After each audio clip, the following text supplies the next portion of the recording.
Good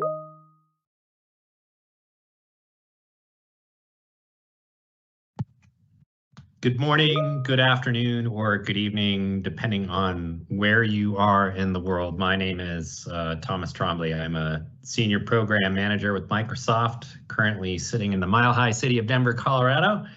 And we're here today to talk a little bit about servicing and lifecycle. I'm super fortunate to be joined by three of my favorite colleagues, Jason Lesnick, Arya Carly, and Namrita Bachwani, to talk a little bit more about servicing and the life cycle for Windows 11 and how it compares to 10. Hopefully answer some of the questions that you might have for this hour that we're here to join you today. So before we dive into the questions, though, I thought I'd open the mic up for my three illustrious colleagues to come off mute and introduce themselves. I'd like to probably start with Arya. Arya, you're gaining that kind of blogosphere transformation. You're getting that kind of viral impact.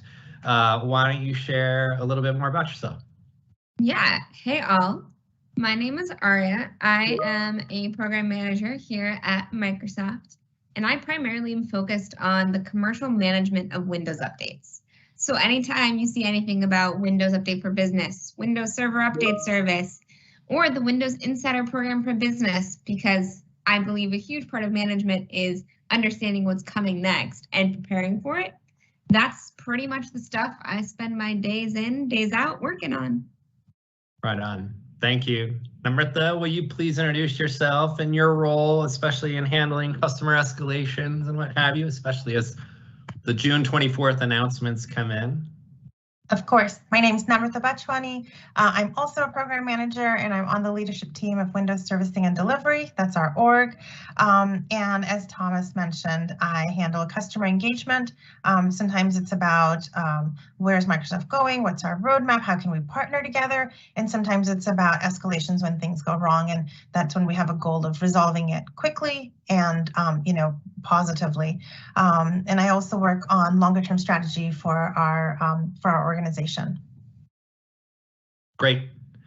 Jason, you and I have been working together since I think back in mobile days, potentially. Would you please introduce yourself for the crowd? Sure. Hi, everyone. I'm Jason Lesnick. I'm also a program manager in the Windows Servicing and Delivery organization, and I'm responsible for the Windows lifecycle policies. Happy to be here.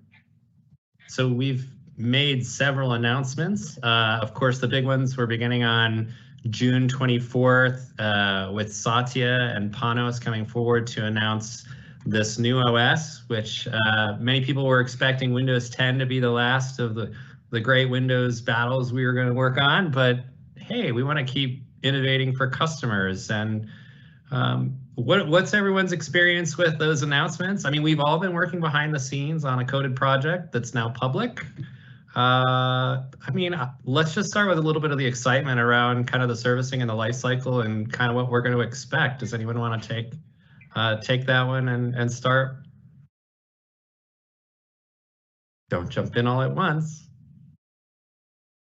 Well, I think that obviously probably the biggest news from a lifecycle perspective is that Windows 11 is going to be a annual release in the fall, and that's a little bit different from what we have with Windows 10, where there's semi-annual releases, one in the spring and one in the fall. They'll give customers more time to be able to test and plan and deploy and enjoy the value of Windows 11, hopefully faster for them. And so, that's one of the cool things that I'm excited about.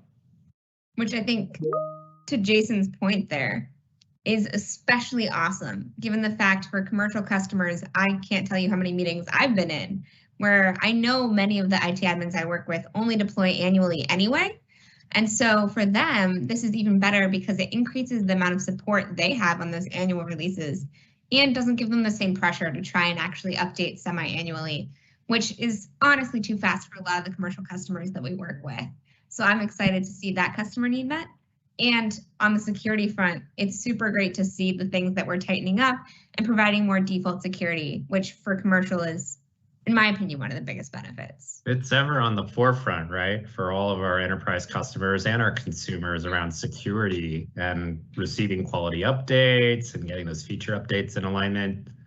Namrata, what are you excited about with the recent announcements? Yeah, I wanted to echo something that Arya said, which is, Windows 10 has been a journey for us, and a lot of that has involved listening to customers. And sometimes it's hard to listen to feedback, but it is really important for us to do that. And, we've been working at getting better and better at that. And as Jason was talking about the changes and, it's going to be annual and the life cycle is being updated, that's in response to customer feedback. And so I'm really happy that we are actively listening and making changes to meet that. So I just wanted to echo that. I'm excited, in my role with customer engagement, once the announcement went live, there's been a lot of emails, a lot of calls, a lot of questions about Windows 11. And I think, maybe later in the call, we can talk about some of the concerns that have come up. But the thing that's been really great is we've been able to assuage everyone's fears and their concerns. They're like, oh, what about my existing devices? Or what about my applications? And it's really awesome that we have good, strong answers on those, and we have a good path forward for our customers so that this isn't just going to be some sort of random thing that just gets clunked down into their environment, and then they have to figure out like how to work around it and sort of squish it in and try to make this thing fit. I'm really excited that we've been able to have good answers for that. Great. Thank you all for your responses. We'll dive in a little bit more on some of the particulars about the servicing life cycle, and I'll lean on Jason for some help there. And then Arya will talk a little bit more about the servicing particulars, all of which we've shared across docs.microsoft.com, as well as some of the blogs that we've posted from John Cable and others. We'll walk through some of that, but before we do that, let's maybe jump in and answer some of the questions. So I'm going to grab the first question from the grab bag. I found a really good one here on Windows Update for Business. So the question is, we've implemented Windows Update for Business last year to service our Windows 10 environment. With a Microsoft PFE, we've implemented the feature for the functional upgrade to stay at version X. They say section Windows 10 feature updates preview and endpoint. When Microsoft introduced the H in the version, this option started eliciting some errors in CSPs. It finally works, but what will happen with Windows 11 upgrade features? And I think it just kind of cuts off. But let's see if we can. I'm going to lean on Arya for a response on that one, given her Windows Update for Business experience, and then we can have all of us weigh in if we need to. Yeah, so we're super excited. As you would note, with Windows Update for Business, we recently, in the past year and a half, 2 years, actually came up with the new feature to allow you to select a specific version to move to and or stay on. In Intune, this is done via the Feature Update Deployment Preview, which is our recommended way to do it, since that's backed by the Windows Update for Business deployment service and our Graph APIs, which are super awesome, and we're going to have a lot more capabilities building on that.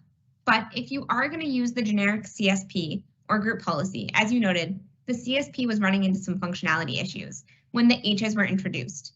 That issue was fixed in a previous, I believe, the April update, and from now on, you won't see any issues for these updates having an H in them. But as you noted today, there's only an entry for a target release version, such as 21H2, 20H2, but not a product version. So we're going to be updating this policy later on this summer and to enable you to actually specify which product you would like the update to move to, whether that's Windows 10 or Windows 11. You'll be able to simply enter it the same way that you enter the version today. So you can have a combination of Windows 11, 21H2 to therefore upgrade your devices. It should be pretty seamless and simple. Right on. Thanks, Arya. Our next question is a very popular question. I've seen it come in from customers across meetings that we've attended. Jason, I think you and I have attended some of these. Namrata, I'm going to lean on you to help me with this one, because no doubt you've probably received these questions directly from some of our enterprise customers. But the question is, Windows 10 21H2 the last feature update, or will there be a 22H1 and 22H2 next year? If 21H2 is the last one, what will happen to the 30-month servicing timeline? And I'm going to lean on both of you for an answer on this one. We'll start with Namrata. Yeah, I'm happy to take this. I wanted to say two things in terms of is Windows 21 H2 the last feature update. You know, this is something obviously very much on our mind, and it's something that we are discussing internally at this time. I don't have a roadmap to share on that, but the thing I wanted to make sure that customers know is that our commitment to supporting Windows 10 till October 2025 still holds. You know, we are going to honor that commitment. If you go to support.microsoft.com/lifecycle, you'll see all of that information there, and we absolutely will honor that commitment. If you have Windows 10 devices in your environment, you know, rest assured that they're not going to get dropped once Windows 11 comes along, and we will make sure that you're protected and productive on them. Great, thank you, Namrata. Jason, this might be a nice cue to kind of do a compare and contrast of the Windows 10 versus Windows 11 lifecycle. So I thought I might queue up a slide and then of course put you on the spot to go ahead and walk through it if you'd be so kind. So, yeah, absolutely. And while you're doing that, Arya, did you want to add something? Oh, I was just gonna, sorry. While Thomas is getting the slide ready, I was just gonna chime in and say, one of the really great things about the lifecycle is Windows 10 is gonna be here until 2025. And we know that. And we know, especially for commercial customers, moving is not going to be a giant hop. It's really going to be a process. Some devices in your fleet will be eligible for Windows 11 already, and you might start slowly rolling it out. Some will probably not be refreshed until another 3 years from now when you have your hardware refresh cycle. And that's okay. We know that. It's completely fine. We will keep those Windows 10 devices supported, healthy, and productive.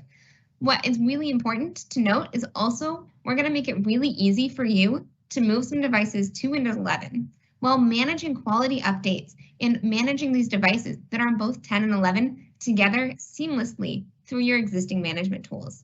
And I just wanted to call that out since it's really important to note that hybrid workforces that are mixed between Windows 10 and Windows 11 are completely okay, supported, and productive. Awesome. Perfect. I agree with Arya. That's one of the top questions I get, and it's wonderful that we have that answer, that you can manage both sets of devices just fine with the existing tools. Well, let's talk a little bit about the life cycle and just do a compare and contrast. I mean, it's a big part of our topic here for this hour. Jason, could you kind of walk us through the Windows 10 life cycle, and then let's compare and contrast that with what we've got coming for 11 when it GAs later this fall. Yeah, absolutely. So Windows 10, as we discussed, is a semi-annual release cycle. So there's 2 releases per year, one in the spring and one in the fall. And as everyone knows, I'm sure, we've got monthly cumulative quality updates to provide for security as well as non-security updates that we need to provide. The difference in terms of how many months each release is supported depends on the edition as well as on the time of the year, whether it's the spring or the fall release. So for the non-volume licensing editions, this would include Home, Pro Education, as well as Pro for Workstations. Regardless of when the product is released, the version in the spring or the fall, it's 18 months of support. For the volume license editions, which includes Enterprise, IoT Enterprise, Education, as well as the Enterprise Multi-Session edition that runs on Azure Virtual Desktop, formerly Windows Virtual Desktop. The spring release is also 18 months, but the fall release is extended to 30 months of support. And this is where we see most commercial organizations adopting the fall release specifically before that. Of course, this doesn't include the long-term servicing channel or branch editions that have been released, which may go further than that as well, beyond the October 14th deadline. With Windows 11, we have 1 release per year. And so we obviously will continue with the monthly cumulative quality updates as normal. And because there's only 1 release instead of 2, we kind of average out the time frame. So for the non-volume license editions, instead of 18 months, we're actually providing 6 additional months of support. So that's 24 months for the Home, Pro Education, and Pro for Workstations. And then the volume licensing editions are supported for a full 36 months or 3 years on that release. So we're giving a little bit more time to do testing, to do your planning and deployment, and the time to enjoy the value of Windows 11 versus the stress of the updates. All right. Well, I'm going to stop sharing my screen here for just a moment, and we'll take a look at the next question that has come in the door. Okay. Our next question is let's see, wait, I want to make sure I grab the right question because I was sharing my screen wholly here. How will this move the needle on individual doctor offices getting new secure equipment? How about the work at home people or the hybrid work scenario, which is really a big part of the Windows 11 value proposition and the effort that we're making? I mean, we are all in the same boat. Look, we're all working from home, different states, different places. Who wants to try and tackle this question? I need a volunteer. If I'm understanding, oh, go ahead, Namratha. No, go ahead, Jason. Okay, thank you. If I'm understanding the question correctly, it's regarding the security stance that's by default out of the box with Windows 11. And the difference between Windows 11 and Windows 10 is that there's a lot of awesome security features in Windows 10 that are not necessarily enabled by default. IT would turn those on through policy. And if you're upgrading one of those Windows 10 devices to Windows 11, those policies will still stay. We're not changing the security stance that an organization has already placed on those devices. If you're purchasing a brand new machine, like for example, in a doctor's office and they're getting new secure equipment, those security stances are on by default. So it's going to be what we call more secure by default. And of course, that can change via policy if IT, has more appropriate policy requirements that they want. But out of the box, a new machine running Windows 11 will have more security by default. Right. And folks should look for new devices, whether they step into a Best Buy or work directly with those OEM partners that we work with, that they'll have a note on the side of boxes for any device manufactured, I think from June 2021 on, that will say it's ready for 11. So folks should look for that on the side of a box, just a heads up. I want to go back to a Windows Update for Business question. I think someone knows that Aria is on the call, so they must be looking to ask questions. But the question is that I noticed when I set Windows Update for Business via Intune and also specify that drivers should also be counted, I noticed that often the optional updates, mostly consisting of drivers, that these are not automatically installed. Is there a reason for this, or is there a setting option that can help enforce this? Aria? Great question. So one thing that maybe isn't known as widely about Windows Update for Business is that Windows Update for Business, or WUFB, by default only deploys security or critically marked updates. This means you'll typically get that Patch Tuesday security update release the second Tuesday of the month. And if there's any out-of-band updates that have security fixes or absolutely critical fixes, like the recent printer issue, we'll deploy those by default as recommended to Windows Update for Business devices in accordance with deferrals. But we don't actually deploy the optional quality updates that are released about a week after the security ones. This is because we treat them more as preview updates or as optional updates.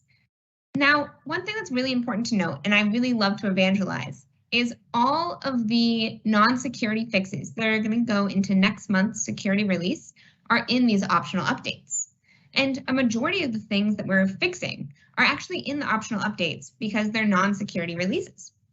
For Windows Update for Business customers, you can actually put devices into the release preview channel via Windows Update for Business, go to Manage Preview Builds, Release Preview. And if you set them to Release Preview, they'll actually get, as recommended, all of the optional updates that are then going to roll into the security updates.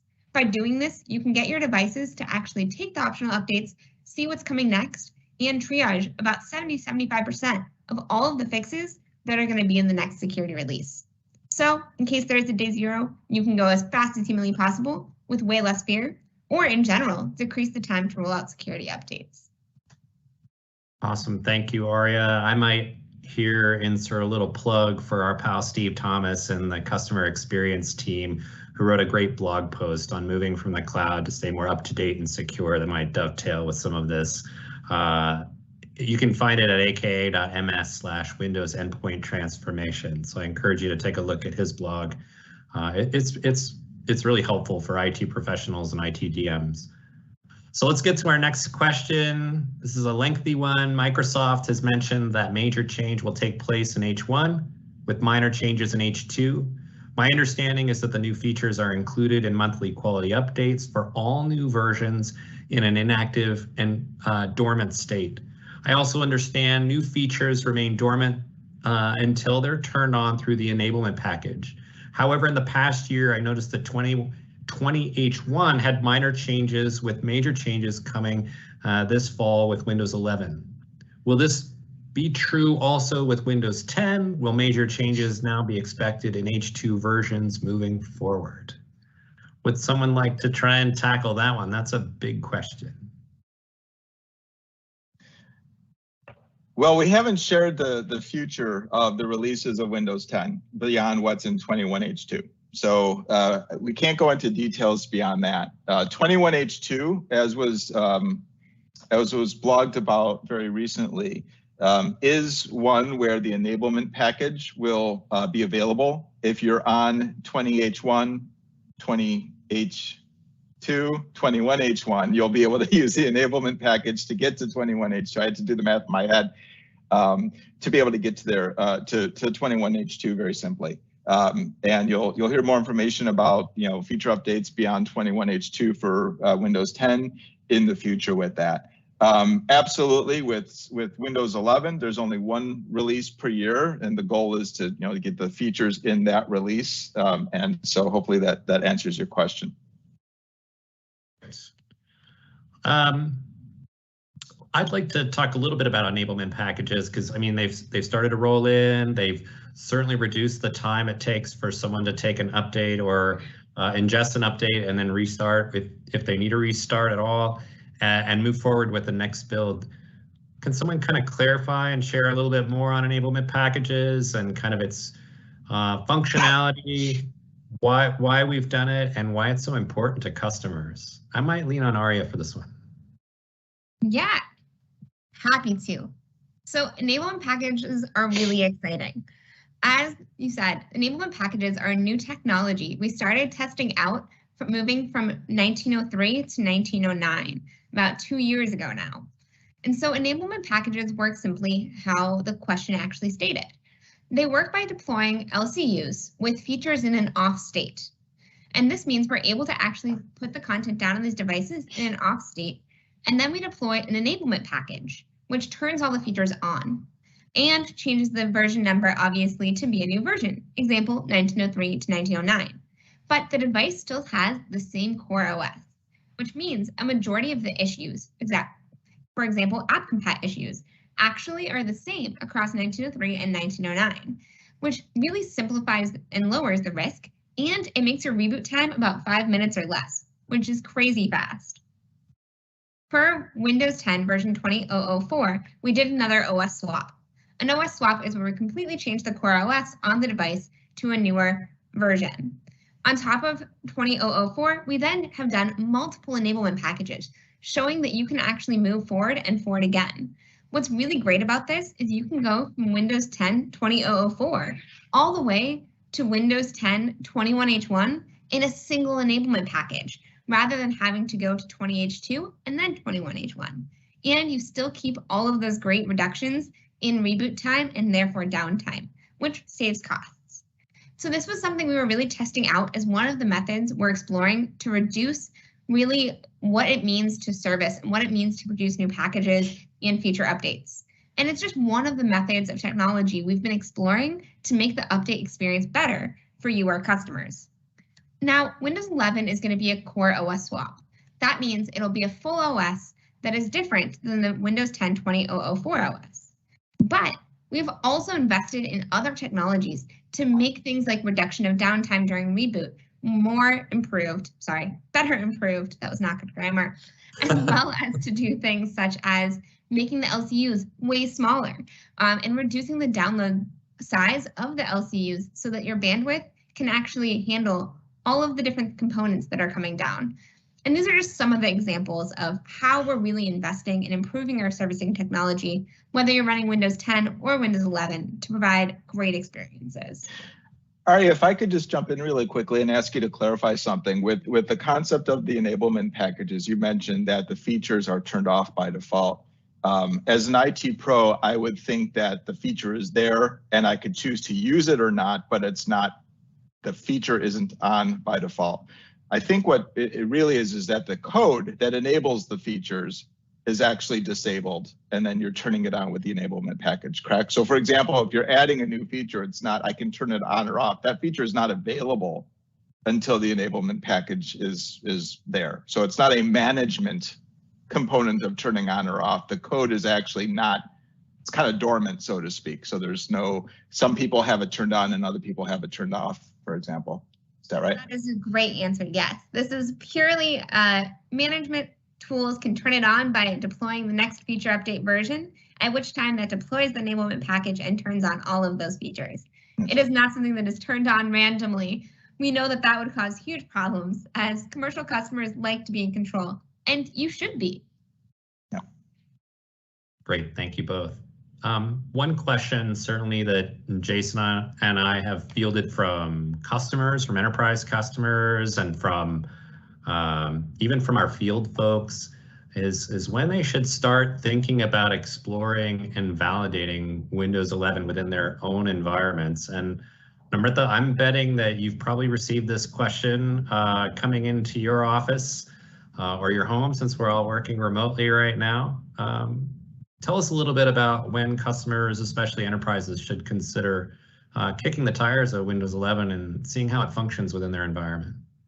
Yeah, I get this question every day. And I think it's a really good question because, you know, they're trying to run their business, they're trying to manage the existing environment, and now there's this new thing coming, and they're wondering, how do I find out more about it? And when do I start exploring it? And what's going to happen? And so the first thing I want to say is start today. We have Windows Insider Preview, right? The builds are available there. Is it the final build? No, that's why it's a preview, but it's a great way for you to go out, get the build, try it out, you know, on a device. One thing that I found is 100% of the time when the customers who have reached out to us have had concerns and had questions, every single one of them, when they went out and they joined the preview program and they got the build, it immediately helped them, you know, bridge that gap of that anxiety and move into the, oh, this is exciting, this is something I can explore. So I really, really encourage customers to start today. Go join the Windows Insider Preview program, get Windows 11 and start exploring. And then, you know, Windows 11 will be available later this year, but, you know, start preparing now, start planning now. And so start thinking about what does your estate look like, which of your devices are going to be eligible. As Arya mentioned earlier, it is possible that not 100% of your devices are actually going to run Windows 11. That's fine. This is a great time for you to find out which of my devices can, which of my devices can't.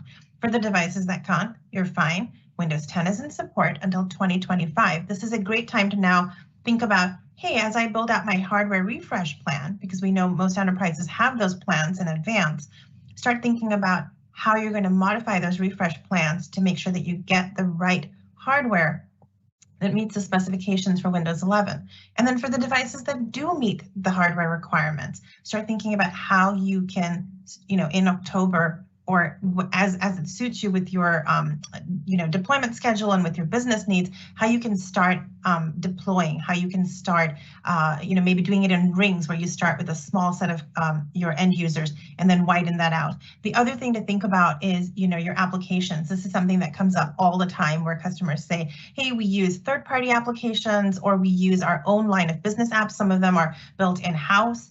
Some of them might have been built by a third party specifically for that enterprise, for their business. The great thing about applications and application compatibility is if it works on Windows 10, it'll work on Windows 11. And so that's awesome to start with. But I also want to take an opportunity to say, I completely understand that customers have that concern. start thinking about how you're going to do the validation on your site, or how you're going to leverage some of our analytics tools to figure out if you're going to have problems. And know that if you run into issues, we do have an App Assure program that is committed to helping you. So reach out. We have people here who understand Windows 11, who understand application development, who are experts in this area, and they can help make sure that you're going to have all your applications working perfectly on Windows 11. So I wanted to make sure I call that out. And then I think, Arya, do you have something exciting to tell us about the Insider program? Maybe. She's saying it that way because I keep pinging her in chat. Just full transparency here on our Tech Community Live moments. So Windows Insider Program for Business is very important to me. For those of you who follow me at Twitter, or should, at Arya Updated. Everyone should follow Arya. That's a shameless plug. We support you. It's fine. I really do, though, care a lot about our Insider Program. And I really do think that if you're a commercial customer, one of the best things you can ever invest in from a commercial management perspective is seeing what's coming next. And we have done a huge amount of work over the last 2 years to make that easier. Commercial customers can now actually deploy with Windows Server Update Service, WSUS, right from their console, whether using MEM Configuration Manager or WSUS Standalone. They can deploy with ISOs, whether third party or through their current systems. They can deploy with Azure Marketplace. They can deploy with all of these other tools, whether Windows Update for Business or other things. They can see them in analytics, and they're fully supported. Now, when I say this, this all happens at our commercial pre-release moment. We haven't quite reached that point yet, since we need to reach a certain level of standard of quality prior to doing so. So right now, as Namrata said, go try it out in the dev channel. Make sure that it works, see how it is, get excited, but mostly plan and prepare. And then when you see our marketing notifications about the commercial pre-release moment, you would see it on Twitter because I'll post it there instantly. But when you see that moment, you can then actually start to deploy. And if you hit an issue, you've got App Assure, you've got free support. We provide free support for all commercial customers in release preview. And I cannot highlight how important that is to really get started, to see how it is, and then begin your deployment. You'll have a much, much better plan and preparation then when you get to general availability. So I have to share that you're using some words that are near and dear to my heart. Both you and Amrita talked about planning, preparing, and deploying. So this is a drumbeat that we have tried and worked on diligently for the last 6 years that Windows 10 has been available, around having IT professionals plan for updates and building that regular cadence, preparing the workforce and those devices, and then of course formally deploying. It echoes within the framework of some learning modules that we posted on MS Learn. Arya, you've been instrumental in helping me develop some of those that we've published, as well as the cloud management one that followed thereafter, and we've got some coming for 11. But I know we've said this as a group, that really the fundamental changes in deployment are not, there are not any big changes that any organization should expect with respect to managing 11 versus 10, and to manage a mixed environment. Like you said, we've spoken about a hardware refresh, incorporate the hardware refresh and then start deploying 11 devices that way. As well as looking at those devices within your existing environment that are eligible. So I just want to highlight that you guys, I'm so glad that both of you shared those keywords, because I hope that assuages some customer concerns around embracing and integrating Windows 11 into existing environments. So thank you. Namrita, I want to ask you, we've spoken, or you've been speaking with commercial customers and fielding questions since the first announce on the 24th, as well as subsequent updates the following Monday on the 28th. I know them all because I helped publish some of those, so I know those exact dates. That's why I'm so nerdy. Tell us a little bit about what you're hearing. You've put your ears to the tracks, you're getting phone calls and probably a bunch of emails asking what's going on. And what are you hearing from enterprise customers relative to Windows 11 coming your way, or coming their way? I just wanted to say that you made the announcements and then Arya tweeted them. ARIA Well update. played. Well played. I think so. We've definitely had a whole slew of customers reach out. You know, anytime there's something new, there's always, you know, some excitement, but also some anxiety.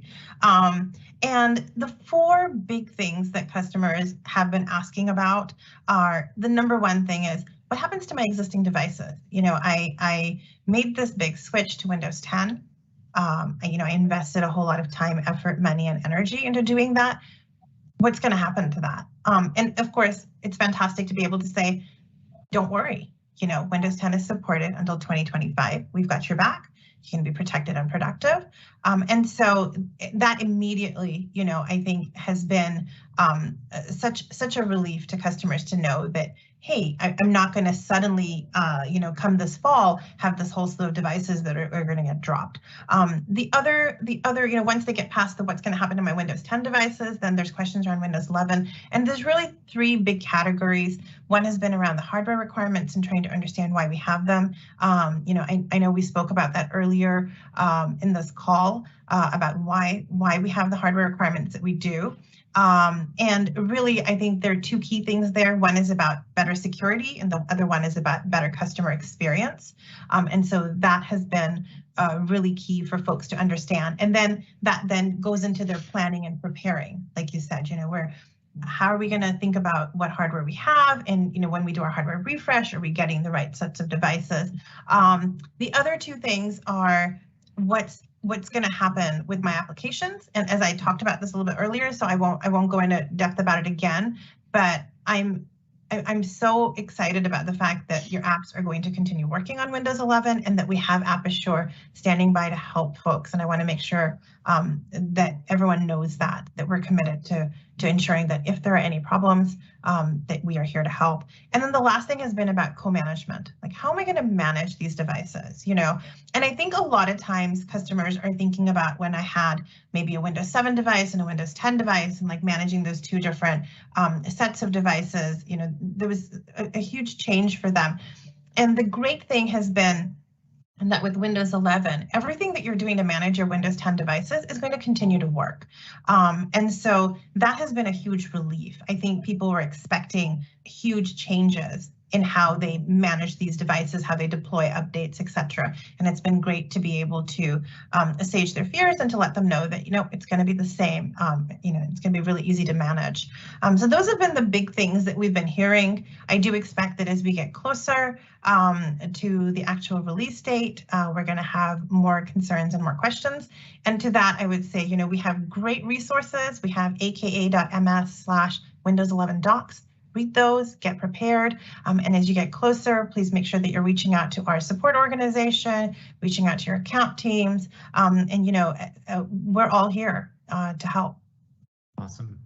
Thank you. I'm certainly glad you mentioned App Assure. Our friends Alex and Eleanor will love to hear that we partner with internally, and they're driving a great program forward. In addition, we have the test-based crew led by our good friends Rama and Monsi, where folks can mimic an environment in Azure to help them test upcoming builds. And that went into public preview during Inspire a few weeks ago. So I encourage everyone to go and look for that blog and get involved in that and take advantage of the public preview that's available to them to make sure they're ready when Windows 11 comes out the door. I do want to dive into a prescriptive question because, you know, I love prescriptive blogs where we give like the detailed how-tos and like dive down to the 500-foot level. So I'm going to ask this question of Aria that came in on whether there will be different ADMX files for Windows 10 and 11. So I'd like you to clarify what ADMX is if you can, and then help answer that question on the differentiation between 10 and 11. Yeah. You know, Jason actually would be the best to define what ADMX is because he loves it so deeply. I'd be happy to. I've been working with the group policy team since before Windows 2000 even shipped. So the ADMX policies are the actual templates that you use, that you are exposed within the group policy management console to be able to define and configure the settings that are there. And I mean, historically, we've always updated ADMX files with any new release of Windows, whether it's Windows Client or Windows Server. So yes, absolutely, we'll continue to release not only new ADMX files when Windows 11 ships, but also, you know, with every new version of Windows 10, feature updates come out, and there's new group policy settings. There's a new ADMX file for you to incorporate in your environment as well. Thank you, Jason. See, much better articulated than I would have done. I will call out because I'm just super excited about it and love to plug things where I actually coded them, so be very afraid. Your Twitter handle? What? Nothing, never mind, sorry. Wow, the sass. As you can tell, this is all pre-staged and recorded. No.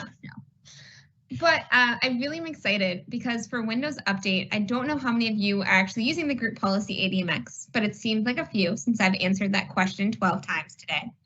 But we are super duper excited because the new Windows 11 ADMX files has a way better Windows Update node. The traditional Windows Update node had about 40 group policies, just list, with one tiny Windows Update for Business folder.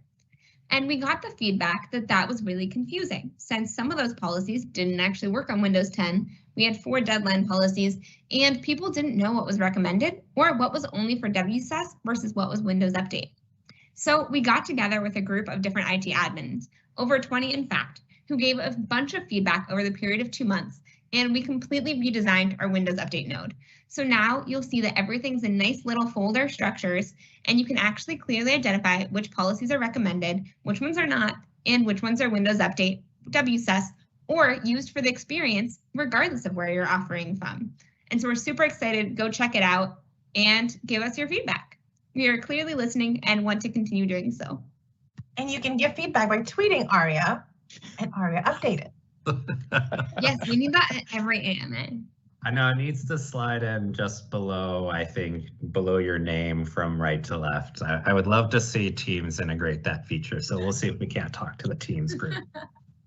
All right. I do want to go back to the Insider effort because the Insider effort is a massive, awesome tool that enterprises and SMBs and EDU groups should all take advantage of, in my mind, to kind of kick the tires, as I said earlier. And we've both Namrata and Aria, we've spoken about it and espoused its value. There's a great question that came in on what facility do insiders have for support? When I had an Azure program, the support could help with personal Windows, but not with Insider Windows. Who can insiders reach out to? They already use the community and more, but what are the tools that they have to provide feedback and to collaborate with us? Awesome, great question. So I'm gonna jump in and take this one, but I will say the number one thing you can do is you can submit via Feedback Hub. That's always an option. One cool feature of Feedback Hub is you can actually limit it to see only feedback from your organization, which means you can filter it to say, okay, here's what people in my organization have submitted feedback on. Now, we know that's not a great option for anyone.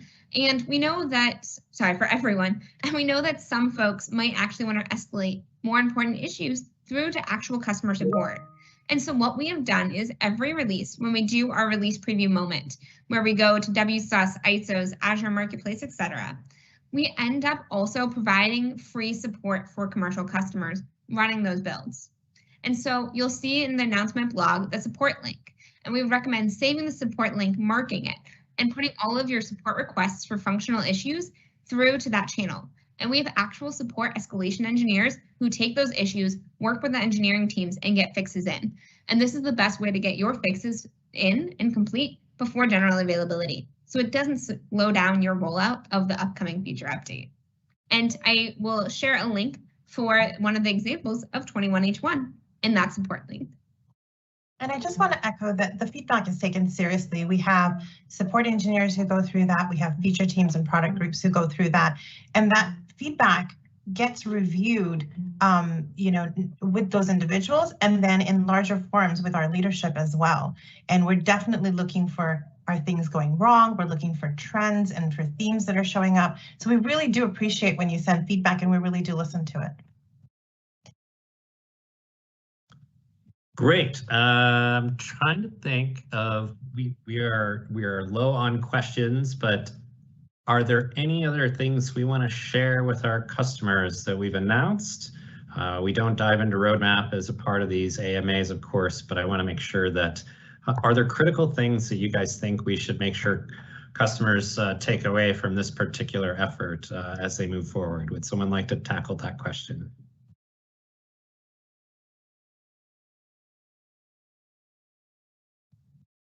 Go try Windows 11. Is everyone here trying Windows 11? Raise your hand. Yes. Yes. We're all actively working with Windows 11. Yes, try Windows 11. Send us feedback. Follow Arya. Drive it into the feedback hub.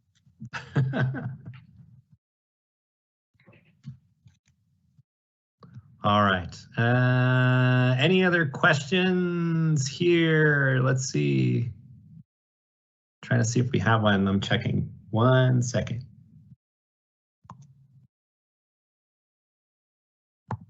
All right. We've set up an insider program with our MSP community, and many of them are running Windows 11 already.